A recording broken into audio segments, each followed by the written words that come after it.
नमस्कार। जैसा कि आप सभी जानते हैं, ये माइक्रोसॉफ्ट एक्सेल का कोर्स चल रहा है। अब तक आपने देखा एक्सेल में वर्कबुक को क्रिएट करना। तो चलिए अब हम आगे बढ़ते हैं और एक्सेल के बारे में और सीखते हैं। तो माइक्रोसॉफ्ट एक्सेल के भाग 2 में हमने जो वर्कबुक क्रिएट की थी उसको हम ओपन कर लेते हैं। यहाँ पर हमने कुछ डेटा एंटर किया था सेलिंग का, 5 महीनों की सेलिंग का डेटा एंटर किया था कुछ प्रोडक्ट्स का। तो अगर आपने ये वीडियो नहीं देखा है भाग 2, तो ऊपर आई कार्ड पर आप क्लिक कर सकते हैं और वहाँ से आप वीडियो देख सकते हैं। तो यहाँ पर आज के इस भाग 3 में हम सीखने वाले हैं रो को सेलेक्ट करना। मान लीजिए अगर आपको पूरी रो को सेलेक्ट करना पड़ा तो वो आप कैसे करेंगे। सिंपली हम क्या करते हैं, कंट्रोल बटन को प्रेस करते हुए कुछ इस तरह से सेलेक्ट करते हैं। लेकिन इसमें दोस्तों समय ज़्यादा लगता है और अगर आपको पूरी रो को सेलेक्ट करना पड़ा तो आपका बहुत सारा समय बर्बाद हो जाएगा। तो ऐसे में सबसे इजी तरीके से रो को सेलेक्ट करने के लिए आपको क्या करना है, रो के स्टार्टिंग में आना है और यहाँ पर आपको देखिए एक एरो दिखाई देगा, उस पर आप क्लिक कीजिए। तो देखिए पूरी रो एक साथ ही सेलेक्ट हो जाएगी।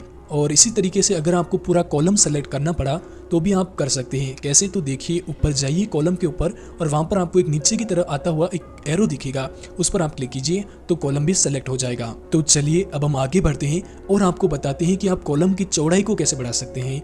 जैसे कॉलम को अगर आपको चौड़ा करना है तो वो आप कैसे करेंगे, तो काफ़ी ईजी है। आपको ऊपर जाना है तो यहाँ पर आप देखिए आपको राइट और लेफ्ट की तरफ 2 एरो जाते हुए दिखेंगे। अगर आप कॉलम को लेफ्ट तरफ लेंगे तो कॉलम पतला होता जाएगा और राइट की तरफ अगर आप लेंगे तो कॉलम चौड़ा होता जाएगा। देखिए कुछ इस तरीके से। और अब हम आपको बताते हैं वर्कबुक में डेटा को एडिट करना। मान लीजिए आपने कुछ गलत लिख दिया है, डेटा एंटर करते समय कुछ गलत एंटर कर दिया है, तो वो अगर आपको एडिट करना है तो आप कैसे करेंगे। तो सिंपली आपको उस पर सेलेक्ट करना है और जो भी आपने गलत लिखा है उसको आप बैक स्पेस बटन को प्रेस करके डिलीट कर सकते हैं। उसके बाद में आप नया डेटा एंटर कर सकते हैं कुछ इस तरीके से। तो ये काफ़ी ईजी है, लेकिन आपको बताना भी ज़रूरी है क्योंकि जो भी हमारे व्यूवर्स और सब्सक्राइबर्स हैं जो एक्सेल को शुरुआत से सीखना चाहते हैं तो उनके लिए ये वीडियो काफ़ी हेल्पफुल होगी, क्योंकि हम पूरा डिटेल में बता रहे हैं और हम नहीं चाहते कि आपको किसी भी प्रकार की एक्सेल में कोई समस्या आए और आपको समझने में दिक्कत हो। तो इसीलिए हम आपको बार बार इतना पूरा डिटेल में बता रहे हैं। अब हम सीखते हैं सीरीज को पूरा करना। तो इसके लिए अब हम क्या करते हैं, एक बार जो हमने ये सारा डेटा एंटर किया था इसको हम डिलीट कर देते हैं control A plus delete button से। अब यहाँ पर हम सीरीज को पूरा करते हैं। तो सीरीज 2 प्रकार की है, एक तो है टेक्स्ट सीरीज और दूसरा है डेटा सीरीज। टेक्स्ट सीरीज का मैं आपको एक उदाहरण देता हूँ। जैसे महीनों का जनवरी, फरवरी, मार्च, यहाँ से लेकर आप दिसंबर तक, ये पूरी हम सीरीज कैसे पूरी कर सकते हैं।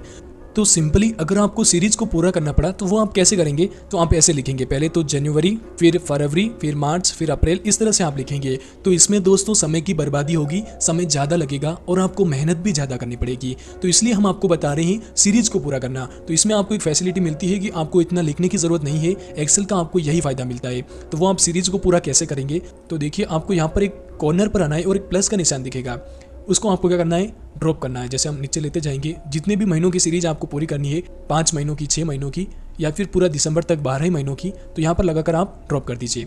तो देखिए अपने आप जनवरी से लेकर दिसंबर तक यहाँ पर सीरीज पूरी हो गई और हमें कुछ भी लिखने की ज़रूरत भी नहीं पड़ी। तो ये तो हो गई टेक्स्ट सीरीज।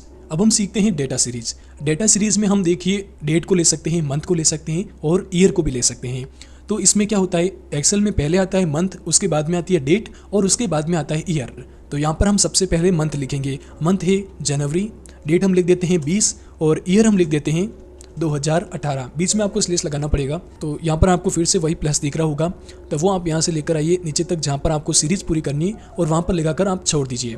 तो देखिए 20 तारीख से लेकर 31 तारीख तक यहाँ पर ये डेट की सीरीज पूरी हो गई। तो यहाँ पर हमने 2 सीरीज पूरी की है। पहला तो है मंथ वाली जिसमें हमने जनवरी से लेकर दिसंबर तक की सीरीज पूरी की और दूसरा है डाटा सीरीज जिसमें हमने डेट को पूरा किया है। अब हम आपको एक चीज़ और बता देते हैं, स्मार्ट टैग। स्मार्ट टैग क्या है वो भी हम आपको बताते हैं। तो स्मार्ट टैग क्या है वो आप देखिए, यहाँ पर आपको एक ऑटो फिल्स ऑप्शन दिख रहा होगा। यहाँ पर अगर आप क्लिक करते हैं तो यहाँ पर आपको अलग अलग ऑप्शन देखने को मिलते हैं। कॉपी सेल्स का ऑप्शन है, या ऐसे का ऐसा यहाँ पर एक कॉपी हो जाएगा। उसके बाद में फिल सीरीज, इसमें आपने जो एंटर किया है वो वैसा का वैसा रहेगा, लेकिन इसमें आपको बहुत सारे ऑप्शन मिलते हैं जो कि आप जान सकते हैं। जैसे मान लीजिए यहाँ पर हमने जो ईयर 2018 लिखा है, 31 तारीख तक भी आप देखिए पूरा 2018 लिखा हुआ है, लेकिन अगर हमको ये ईयर चेंज करना पड़ा तो वो हम कैसे करेंगे। देखिए या तो हम क्या कर सकते हैं, माउस से यहाँ पर इसको एडिट कर सकते हैं कि 18 से 19 हो जाए, लेकिन अगर हमको इतनी मेहनत नहीं करनी पड़े तो कैसा रहेगा। तो एग्जांपल के लिए मैं आपको बताता हूँ, जैसे यहाँ पर हमने ईयर 2018 लिखा है, अगर इसकी सीरीज में हमको 2018, 19, 20 इस तरह से लिखना पड़ा तो यहाँ पर आपको एडिट करने की जरूरत नहीं है। यहाँ पर आपको स्मार्ट टैग का इस्तेमाल करना पड़ेगा। जैसे यहाँ पर हम करते हैं फिल ईयर, तो यहाँ पर देखिए 2018 से लेकर 2029 तक का ईयर आ गया है, यानी कि ये सीरीज पूरी हो गई है। तो इसी तरह से स्मार्ट टैग में आपको कई सारे ऑप्शन मिलेंगे। मंथ का ऑप्शन मिल जाएगा, वीक डेज का ऑप्शन मिल जाएगा, फील्ड डे का ऑप्शन मिल जाएगा। तो ये है स्मार्ट टैग का इस्तेमाल। एक आपको छोटी सी चीज़ बताते हैं, शीट का नाम आप कैसे बदल सकते हैं। तो शीट का नाम बदलने के लिए आपको उस पर शीट पर राइट क्लिक करना होगा, उसके बाद में रीनेम। तो यहाँ पर हमने यहाँ पर शीट का नाम बदल दिया है, लेकिन अगर आपको और शीट बनानी है, इंसर्ट करनी है, तो वो आप कैसे करेंगे। तो यहाँ पर आपको क्लिक करना है और यहाँ से आप शीट को इंसर्ट कर पाएंगे। अब आता है, अगर आपने ज़्यादा शीट बना दी तो आप शीट को डिलीट कैसे करेंगे। तो डिलीट करने के लिए आप शीट पर जाइए, राइट क्लिक कीजिए और डिलीट बटन प्रेस कर दीजिए। तो ये हो गई शीट डिलीट।